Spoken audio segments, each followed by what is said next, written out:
কিভাবে চলবো, কিভাবে চলবে, চিন্তা করি না। একজন ব্যক্তি তার বাবা মারা গেছে বলে সংসারের দায়িত্ব পড়ে গেছে তার ঘাড়ে। এখন সে সর্বক্ষণ চিন্তা করে, মা যদি আমার পথে চলতে চলতে কোনো জায়গায় কোনো বিপদে আমি মারা যাই, আমার পরিবারের কি হবে। সবাই আমরা ভাবি আমি মরে গেলে এদের কি হবে। আহা, এটাই তো আমাদের ভুল ভাবনা। তুমি ভাববার কে? তোমার পরিবারের কি হবে? তুমি যখন এসেছিলে তারা তোমার সাথে আসেনি, তাই তুমি যখন চলে যাবে তাদের কিচ্ছু হবে না। আর শুধু তাই নয়, যেতে তো সবাইকে হবে।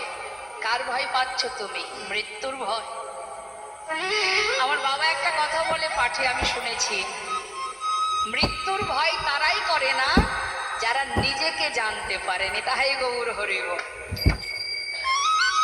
যারা নিজেকে চিনতে পারে, নিজেকে জানতে পারে, নিজেকে জানা মানেই তাকে জানা।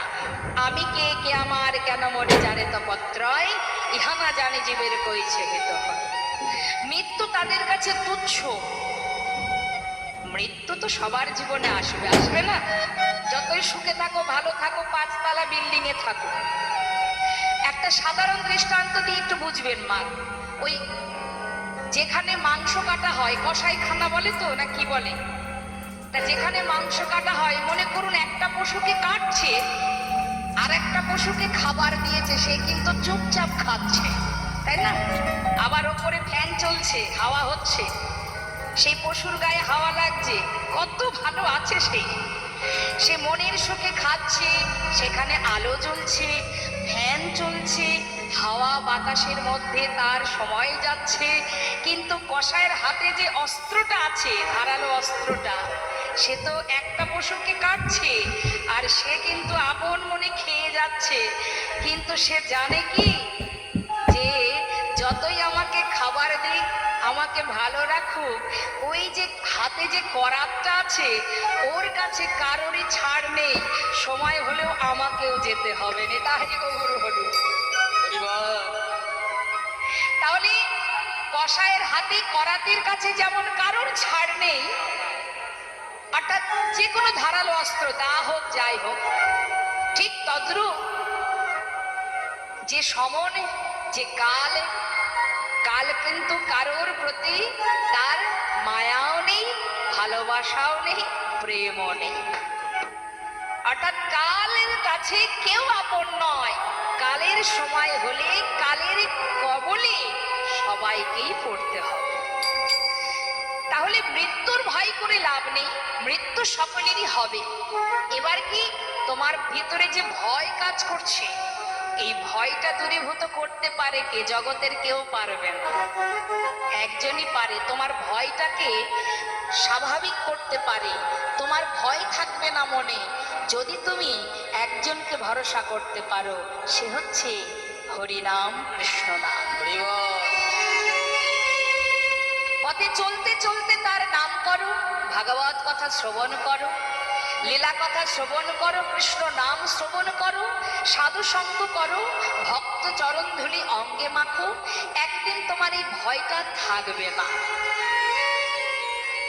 তাই বৈষ্ণব মহাজন বললেন, হে জীব, কার জন্য ভাবছো তুমি? কারোর কথা ভেবে লাভ নেই, কেউ কারো নয়। হরিবোল হরিবোল। প্রত্যেকের হৃদয় মন্দিরে পরমাত্মা রূপে ভগবান বসে আছে। সংসার জীবনে তুমি যাদের চিন্তা করছো, কাতব কান্তা কস্তে পুত্র সংসারয় অতীব বিচিত্র, নলিনী জলগত তরলং তদ্ভুত অতিশয় চপল। আমাদের জীবনটা বাবা পদ্ম পাতার মতো। পদ্ম পাতার উপরে জলের বিন্দু যেমন টলমল টলমল করে মা, আমাদের হৃদয় পদ্মের পাতায় প্রাণটা ঠিক তেমন টলমল টলমল করছে। কখন চলে যাবে কেউ জানে না, এটাই তো। তা পদ্ম পাতা থেকে জলের বিন্দু কখন পড়ে যাবে কেউ জানে? যদি কখনো পড়েও যায়, পাতার উপরে জলের কোনো দাগ থাকে কি? থাকে না। ঠিক তদ্রূপ তোমার হৃদয় পদ্মের পাতায় প্রাণরূপ জলের বিন্দু টলমল টলমল করছে, কখন পড়ে যাবে তুমি জানো না, তুমি তাকে দেখতেই পাবে না।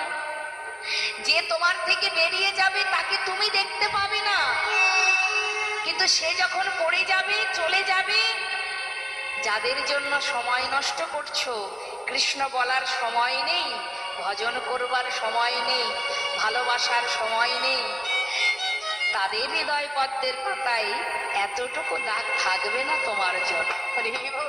দুই একদিন, তারপরে আর থাকবে না। এটাই বাস্তব, এটাই চিরন্তন সত্য। তাহলে জগতে কাকে তুমি ভরসা করবে? হরে কৃষ্ণ। একটা ছোট্ট শিশুর সামনে যদি আপনি দামি খেলনা আর অনেক টাকা রাখেন, বলুন তোমার শিশু কোনটা আশ্রয় করবে? সে খেলনাটাকে আশ্রয় করবে না? দেখুন, একটা মানুষ জীবনে কতবার বদলে যায়। তুমি যাকেই ভরসা করবে সে তোমার যখন তখন বদলে যেতে পারে। ভরসা যাকেই করবে সেই ঘুরে বসতে পারে। মানুষ প্রতিটা মুহূর্ত তার স্বার্থের জন্য যখন তখন সে বদলে যায়, পরিস্থিতির সাথে সাথে সে বদলায়। তার প্রমাণ দিচ্ছে, শুনুন। তাহলে একটা ছোট্ট শিশুর সামনে যদি আপনি দামি খেলনা আর একটা অনেক টাকা রাখেন, বাচ্চা আশ্রয় করবে খেলনা। সেই বাচ্চা যখন আর একটু বড় হবে, তখন তার আশ্রয় কিন্তু আবার বদলাবে। একটু বড় হলে তার আশ্রয় কি হবে বাবা? লেখাপড়া, বিদ্যা। কাঁধে করে বই খাতা নিয়ে শুধু ছুটবে এদিক ওদিক সেদিক। বাবা মা বলবে তুই শুধু পড়াশোনাটা ঠিকঠাক কর, আর তোর কিচ্ছু করতে হবে না, তাই না? অর্থাৎ আশ্রয় বদলে গেল। আবার যখন সে আরো বড় হবে, আপনি বিবাহ দেবেন, ছেলে মেয়ে হবে, তখন কি সে খেলনা নিয়ে বসে থাকবে? বাবা, সময়ের সাথে সাথে, পরিস্থিতির সাথে সাথে মানুষ বদলে যায়। তখন তার আশ্রয় হবে কোথায় গেলে টাকা পাবো। সংসারের খরচ চালাতে হবে, সেটা দেশেই হোক বিদেশে হোক, পাগলের মতো ছুটবে। তাহলে এক জীবনে কতবার আশ্রয় বদলালো? 3 বার। আবার সেই ব্যক্তি যখন মৃত্যু হয়ে যাবে, যখন কিনা তার গোনা দিন ফুরিয়ে আর মাত্র কয়েকদিন বাঁচবে, ঘরের কোণে কোনো রকমে তার দিন যাচ্ছে, সেই সময় আপনি যদি তাকে বলেন যে তোমাকে আমি 2 লক্ষ টাকা দেব, তোমার জীবনে যে যে স্বপ্ন ছিল তুমি পূর্ণ করো, কিন্তু যে কদিন তুমি বাঁচবে, আর তো বেশি সময় নেই, যে কটা দিন বাঁচবে তুমি তোমার পরিবারকে আর পাবে না। শেষ জীবনে তোমাকে পরিবার ত্যাগ করতে হবে, তোমার স্বপ্ন পূরণ করে দেব। কোনটা চাইবে সে? স্বপ্ন পূরণ করবে, না শেষের দিনে এসে নিজের ছেলে মেয়ে আপনজনার কাছে থাকতে চাইবে? তখন কিন্তু সে আর টাকা চাইবে না বাবা, বলবে আমার টাকার প্রয়োজন নেই, যে কটা দিন বাঁচবো আমি যেন আমার ছেলে মেয়ে আত্মীয় পরিজনের কাছে থাকতে পারি। তাহলে এক জীবনে বারবার আমাদের মন বদলে যায়, পরিস্থিতির সাথে সাথে আমরা বদলাই। কিন্তু জগতে এমন একজন আছে যাকে বিশ্বাস করলে, ভরসা করলে, যে কোনো পরিস্থিতিতেই সে কখনো তোমার কাছ থেকে দূরে সরে যাবে না। সে বদলায় না।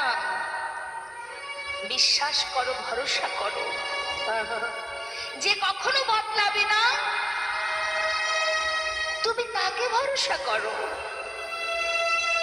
যে তোমার সুখেও থাকবে, যে তোমার দুঃখেও থাকবে, জন্ম থেকে মৃত্যু পর্যন্ত যে তোমার কাছে ছায়ার মতো থাকবে, তাকে ভরসা করা যায়, তাকে বিশ্বাস করা যায়, তার প্রতি নির্ভরশীল হও, যে ভালো মন্দে সবকিছুতেই তোমার কাছে আছে। শুধু তোমার পাশে যে সে আছে এইটুকু জ্ঞান তোমার মধ্যে নেই, তাই তুমি তাকে দেখতে পাচ্ছ না। কিন্তু সে আছে। যত সময় তুমি না যাবে, অর্থাৎ তোমার মৃত্যু যত সময় না আসবে, তত সময় সে তোমার পাশে আছে এবং থাকবে। এটা যে জেনেছে, যে বুঝেছে, সে অসার বস্তুকে আগলে বসে নেই। কালী বলেছিল এক ভক্ত কথাটা, যে একটা গানের আমার কাছে একটা আশা করেছিল একটা গান শোনার। তো এই পরিপ্রেক্ষিতেই আমি সেই গানটা গাইছি। যিনি বিশ্বকবি রবীন্দ্রনাথ ঠাকুর, যিনি কিনা কবিগুরু রবীন্দ্রনাথ, তিনি তার ভজনের মধ্যে দিয়ে তিনি ভগবানকে বলেছিলেন, হে প্রভু, তুমি আছো, কিন্তু আমি তোমাকে দেখতে পাইনি। আমার হিয়ার মাঝে লুকিয়েছিলে, দেখতে আমি পাইনি তোমায়, দেখতে আমি পাইনি। আমার হিয়ার মাঝে লুকিয়েছিলে, দেখতে আমি পাইনি তোমায়, দেখতে আমি পাইনি। আমার হিয়ার মাঝে লুকিয়েছিলে, দেখতে আমি পাইনি তোমায়, দেখতে আমি পাইনি। আমার হিয়ার মাঝে লুকিয়েছিলে, দেখতে আমি পাইনি তোমায়, দেখতে আমি পাইনি। ওই বাহির পানে চোখ মেলেছি, বাহির পানে আমার হৃদয় পানে চাইনি। আমার হিয়ার মাঝে লুকিয়েছিলে, দেখতে আমি পাইনি তোমায়, দেখতে আমি পাইনি। হরি বল, হরি বল।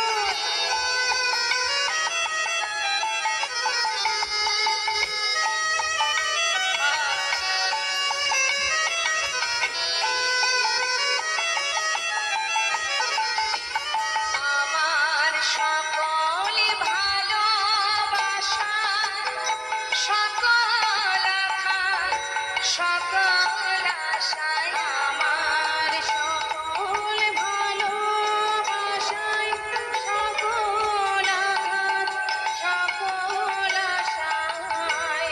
কথাটা কি বলছেন? আমার ভালোবাসাতেও তুমি ছিলে, আমার আঘাতেও তুমি ছিলে, সকল আশাতেও তুমি ছিলে, সর্বদাই তুমি আমার কাছে ছিলে। আমার সকল ভালোবাসা, সকল আঘাত, সকল আশা, তুমি ছিলে আমার কাছে, তুমি ছিলে। আমি তোমার কাছে যাইনি। আমার নিতাই হিয়ার গৌর হরি মাঝে বল, হরি বল। লুকিয়েছিলে, দেখতে আমি পাইনি তোমায়, দেখতে আমি পাইনি। আমার হিয়ার মাঝে লুকিয়েছিলে, দেখতে আমি পাইনি তোমায়, দেখতে আমি পাইনি। মহাজন বললেন, কোনটি সার কোনটি অসার বুঝবে কবে গো? সময় চলে গেলে বুঝবে। সময় করিয়া পথটি ধরিয়া যেবা চলে দ্রুত গতি, সময়ের শেষে অনায়াসে সে যেন চলে যায় আপন বাসনায়। দেখুন বাবা, এক ভক্তের কথা একটু মনে পড়ে যায়, নিজেকে সঁপে দিয়েছিলেন এই নবদ্বীপে। তিনি হচ্ছেন, আস্তে আস্তে, আমার গৌরহরিরই ভক্ত, যিনি দাপর যুগে ছিলেন দেবর্ষি নারদ, যিনি কলিতে হয়েছেন শ্রীবাস পণ্ডিত, যার ঘরে মহাপ্রভু সর্বদাই ভক্তগণকে নিয়ে হরিনাম করতেন।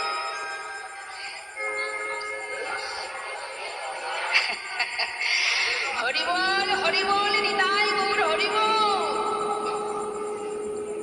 তা মা, একটু ছোট করে বলি, শ্রীবাস অঙ্গনে মহাপ্রভু হরিনাম করেন, আর শ্রীবাসের স্ত্রী মালিনী প্রতিনিয়ত প্রভু এবং তার ভক্ত সেবার আয়োজন করেন। কিন্তু ভগবানের কি লীলা দেখুন বাবা, প্রভু কি করলেন, ভক্তদের নিয়ে আনন্দ করছেন, এদিকে মালিনী মনের আনন্দে রন্ধন করছে। হঠাৎ তাদের একমাত্র শ্রীবাসের একমাত্র পুত্র মারা গেল। একমাত্র সন্তান, পুত্র সন্তান। যদি সন্তান হারা কোনো মা থাকেন, তিনি জানেন সন্তান শোক কত বড়, কত যন্ত্রণার। সন্তান হারা মা মৃত সন্তানকে কোলের মধ্যে করে নিয়ে ঘরের মধ্যে যখন কাঁদছে, সেই কান্না শুনতে পেলেন শ্রীবাস পণ্ডিত। পাশের ঘরে হরিনাম করতে করতে শ্রীবাস পণ্ডিত চিন্তা করছেন যে মালিনীর কান্নার শব্দ কি হলো। তাড়াতাড়ি করে প্রভুকে কিছু না বলে সেই মালিনীর ঘরে গিয়ে বলছে, মালিনী কাঁদছো কেন? সন্তান কোলে করে নিয়ে কাঁদছো কেন? কি হয়েছে তোমার?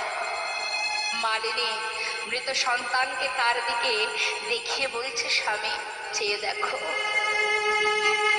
আমার একমাত্র পুত্র, যে ঘরে স্বয়ং মহাপ্রভু হরিনাম করছে, সেই ঘরে আমার একমাত্র পুত্র চিরতরে আমাকে ছেড়ে চলে গেল। বলো, এমন অমঙ্গল, এমন অকল্যাণ কেন হলো আমার শরীর? তুমি বলে দাও স্বামী। শ্রীবাস পণ্ডিত বলছে, শান্ত হও মালিনী, সত্যি তো সন্তানহারা যন্ত্রণা খুবই কষ্টের, কিন্তু মালিনী ভাগ্যের লেখন, যার হাতে যতটুকু সময় বাঁধা, সে তো তার বেশি থাকতে পারবে না। তোমার আমার ক্ষমতা নেই সন্তানকে এইখানে জোর করে ধরে রাখার। মালিনী, শুধু এইটুকু তো তোমার সৌভাগ্য, আমার সন্তান যখন চলে গেছে, তখন প্রভু স্বয়ং আমারই ঘরে ভক্তদের নিয়ে হরিনাম করছে। এমন ভাগ্য কয়জনের হয় যে প্রভুর নাম শুনতে শুনতে আমার পুত্র চলে গেছে? এটা তো কম পাওয়া নয়। মালিনী, কেঁদো না। কেন জানো? পাশের ঘরে প্রভু হরিনামে মত্ত। যদি কোনো রকমই কান্না শুনতে পায়, তার যে হরিনামের বিঘ্ন ঘটে যাবে। আমি চাই না মালিনী, শান্ত হও। কিন্তু প্রভুর হরিনামে বিঘ্ন ঘটলে আমি সইতে পারবো না মালিনী। স্বামী, তুমি আমায় কি বলছো? আমি তোমাকে কাঁদতে নিষেধ করছি। তুমি এমন করে কেঁদো না যাতে তোমার কান্না প্রভুর কর্ণে পৌঁছায়। কাঁদবে না মালিনী, আমার কথা যদি না শোনো, যদি প্রভুর হরিনামের বিঘ্ন ঘটে, আমি কিন্তু ওই গঙ্গার জলে নিজেকে বিসর্জন করে দেব।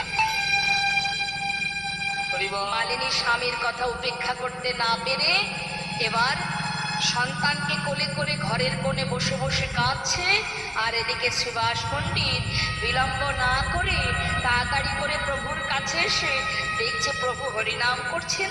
কোনো কথা না বলে তিনিও সেই হরিনামের মধ্যে নিজেকে ডুবিয়ে রাখলেন। হরিবল। দেখুন মা, জগতের সব কিছু তার কাছে তুচ্ছ, প্রভুর সুখেই তার সুখ। প্রভু নাম করছে, শ্রীবাস পণ্ডিত সেও নামের মধ্যে ডুবে আছে। হরে কৃষ্ণ হরে কৃষ্ণ কৃষ্ণ কৃষ্ণ হরে হরে হরে রাম হরে রাম রাম রাম হরে হরে হরে কৃষ্ণ হরে কৃষ্ণ কৃষ্ণ কৃষ্ণ হরে হরে হরে রাম রাম রাম হরে হরে হরে কৃষ্ণ কৃষ্ণ কৃষ্ণ হরে হরে হরে রাম রাম রাম হরে হরে হরে কৃষ্ণ কৃষ্ণ কৃষ্ণ হরে হরে হরে রাম রাম রাম হরে হরে হরে কৃষ্ণ হরে হরি বল, কৃষ্ণ হরি বল। কৃষ্ণ কৃষ্ণ হরে হরে হরে রাম রাম রাম হরে হরে হরে কৃষ্ণ কৃষ্ণ কৃষ্ণ হরে হরে হরে রাম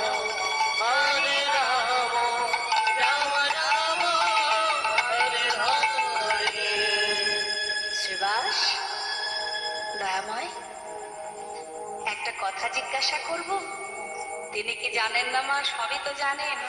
ও সুভাষ, আজ আমি তোমার ঘরে হরিনাম করছি ঠিকই, কিন্তু কোনো আনন্দ পাচ্ছি না কেন? সে কি প্রভু, তুমি আনন্দ পাচ্ছ না কেন প্রভু? আমার কি কোনো ত্রুটি হলো? কি হয়েছে প্রভু, আমায় বলো। না না সুভাষ, আমি বুঝতে পারছি না আজ আমি কেন আনন্দ পাচ্ছি না। আচ্ছা শ্রীবাস, তোমার ঘরে কি কোনো অমঙ্গল হয়েছে? শ্রীবাস পণ্ডিত বলছে, দয়াময় আমার ঘরে? কে তুমি কি বলছো? ও দয়াময়, আমার ঘরে অমঙ্গল কেন হবে? যার ঘরে মঙ্গলময় হরে ভক্তগণকে সঙ্গে লয়ে হরি নাম করে, তার ঘরে কি অমঙ্গল হতে পারে? তার ঘরে কি অমঙ্গল হতে পারে? গৌরহরি, তুমি স্বয়ং আমার ঘরে,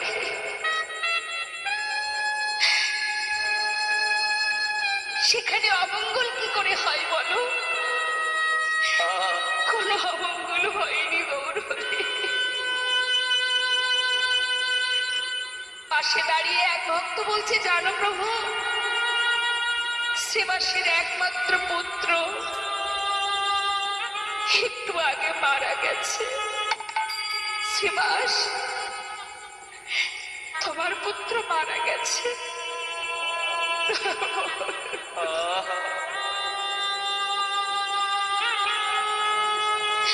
এ কথা বলো না প্রভু, আমার পুত্র কেন হবে? ও দয়াময়,